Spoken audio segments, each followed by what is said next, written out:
Good morning, students. So in the last video we studied about combination reactions and decomposition reactions. Today we will study about displacement reactions and then later on about double displacement reactions. Now, displacement reactions. The word displacement means to take someone else's place.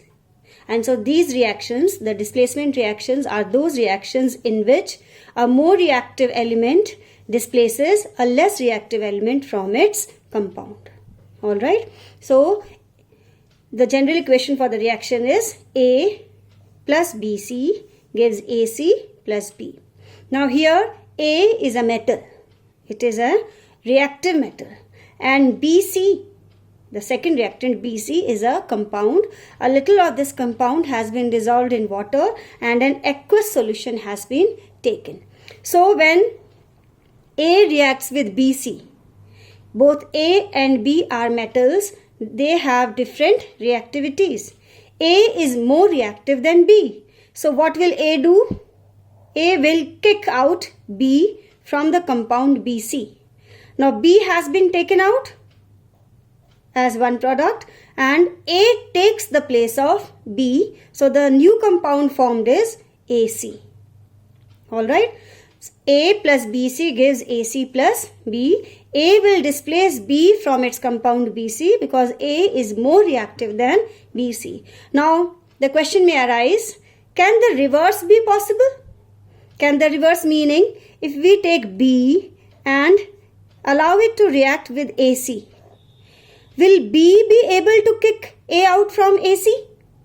No. Why not? Because B is less reactive than A. And so it will not be able to displace out A from AC. So this reaction is not possible. Whereas this reaction is possible simply because A is more reactive than B. For displacement reactions to take place, there should be a difference in reactivity.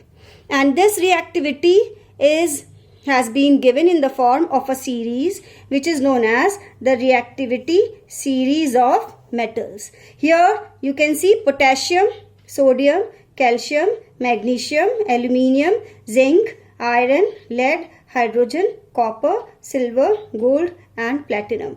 And these metals are arranged in the decreasing order of reactivity. Decreasing order meaning the metal which is placed at the top is more reactive than the metal placed down in the series. So potassium is the most reactive metal followed by sodium, calcium.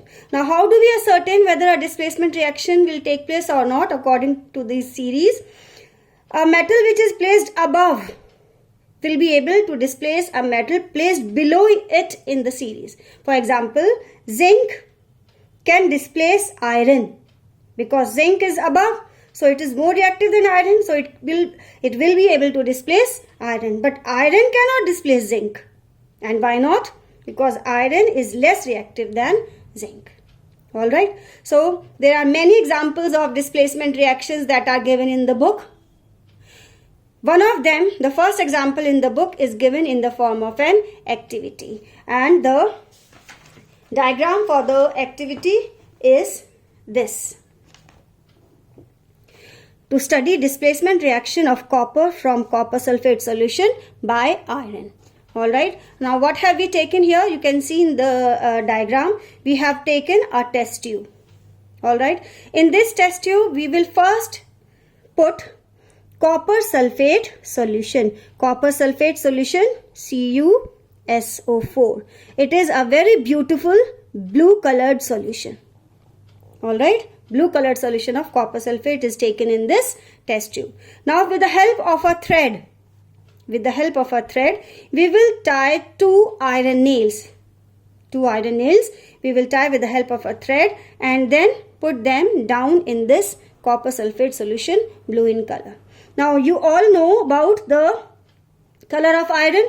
Iron is grey, dark grey in color, and copper sulphate solution is blue in color. Now with these nails dipped in copper sulphate solution are kept aside in using a clamp stand and allowed to stand for some time undisturbed. After some time, we will take the iron nails out. Say about 20 minutes, we will take the iron nails out and put them on a sheet of white paper. Alright. Now what will we see? Initially, when we took the iron nails, the color of iron nails was dark grey. But after they have been dipped in copper sulphate solution, we see that they have been coated with a brown colored substance. A shiny reddish brown colored coat is seen on the iron nails. And when we carefully observe the color of the copper sulphate solution, we see that the blue color of the copper sulphate solution fades. Initially it will fade. And when we observe it after like half an hour, we will find not only it fades, but it also becomes a little green. A greenish tinge is seen in the solution. So the blue color of copper sulphate is lost. Iron nails are coated with a reddish brown substance. These are the two observations that are made. This was the color of the copper sulphate solution when it was initially taken, and this is the color of the solution when it is kept with iron nails for some time. It becomes pale green after. Pale means light, pale green. So what are the two observations, very important ones? The first one is that a reddish brown layer of copper metal is seen on the iron nails, and the second one is that the blue color of copper solution fades and then later it turns to pale green. So this is an activity which has been given in the NCERT book. Now the reaction, the equation for this activity is Fe. Fe is the symbol of iron and copper sulphate is the salt solution that has been taken. Copper sulphate is blue in color.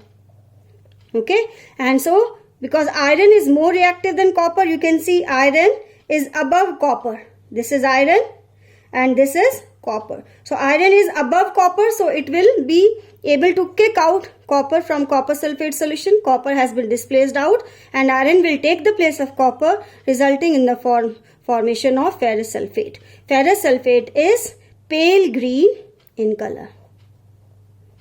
Alright, so this is the first example. The second example is the reaction of zinc with copper sulphate. Zinc metal displaces copper from its solution and the resultant products are zinc sulphate and copper. In the same way, lead will be able to displace copper from copper chloride. Copper chloride is green colored solution. So copper sulphate is blue colored, you all know, but copper chloride is green colored. So lead is above copper, so it will displace copper and form lead chloride and copper is displaced out. In the same way, zinc, a metal, being more reactive than hydrogen, will displace hydrogen from sulfuric acid and hydrogen is released as hydrogen gas and zinc will take the place of hydrogen and the resultant product will be zinc sulphate. So these are displacement reactions. Now remember, a reaction will take place only when one metal, the pure element that has been taken, is more reactive than B.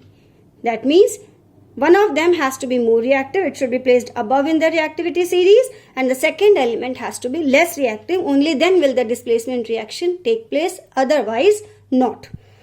Alright. Now the second type of reactions that we are going to study today are double displacement reaction. Double displacement reaction. The double displacement reactions are defined as the reaction between two compounds, when two compounds react by an exchange of ions to form two new compounds. So here there is no point of one element displacing the other, but it is a mutual exchange of ions between two compounds and two new compounds will be formed as a result of this double displacement.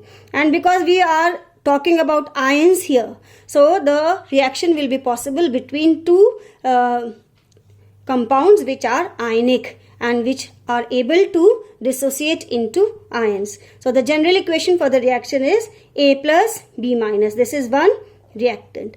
And the second reactant is C plus D. As a convention, we write the positively charged ion before the negatively charged ion. So AB reacts with CD. AB is one reactant, CD is other. There are two types of ions in both of them. So how will exchange take place? Positive ion of one, yes, will combine with negative ion of the other, and they will form A plus D minus and C plus B minus. These are the two products that are formed. Now these double displacement reactions are only possible when both the reactants are taken in the form of aqueous solutions. Aqueous solutions, I have been telling you, these are those solutions where the salts are dissolved in water. Again, there is an activity in the book as an example of a double displacement reaction. What do? We will take a test tube, and in this test tube we will take some white barium chloride salt. To it we will add some water, and we will make the barium chloride will completely dissolve, and we will make an aqueous solution of barium chloride. Alright. In the same way, we will also take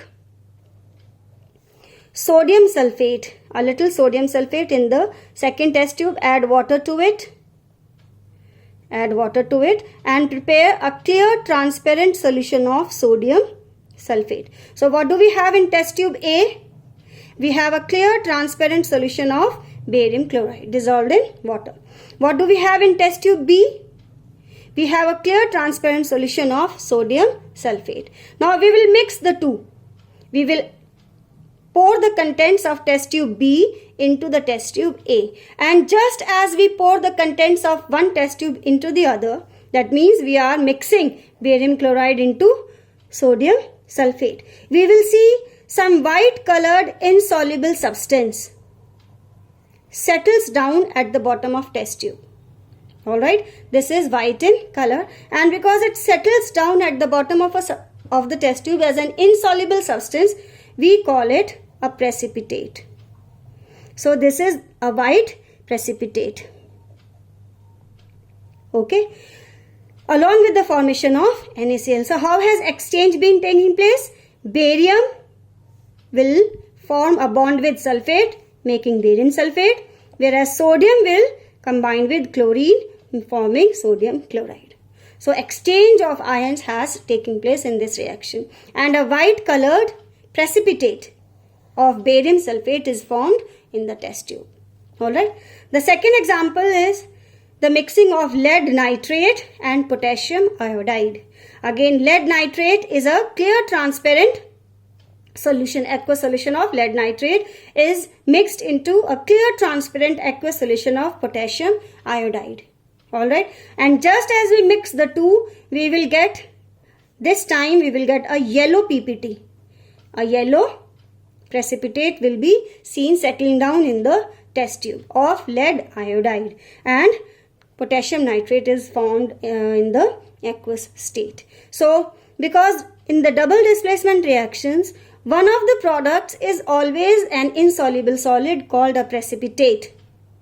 Insoluble solid called precipitate. So these double displacement reactions are also called precipitation reactions.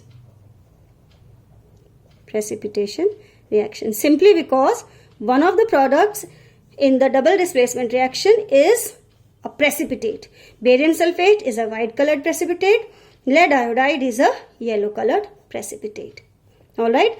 Now let us come to the next type of chemical reactions called the neutralization reactions, about which you will study in the next chapter also. This is a very simple reaction. To neutralize meaning to cancel the effect of one another. And so it is a reaction in which acids and base react together to form salt and water. So acids will neutralize base, bases will neutralize water, and the resultant products are salt and water. For example, hydrochloric acid will react with NaOH. So the acid will neutralize the base will neutralize the acid, and the products are sodium chloride and water. Sulfuric acid and potassium hydroxide. This is an acid, this is a base. So acid will react with base to form salt and water. In this case, the salt is potassium sulphate. Alright, so we have studied today 3 types of chemical reactions actually, displacement reactions, double displacement reactions and neutralization reactions. Alright, in the next video we will study about oxidation reduction reactions. Okay.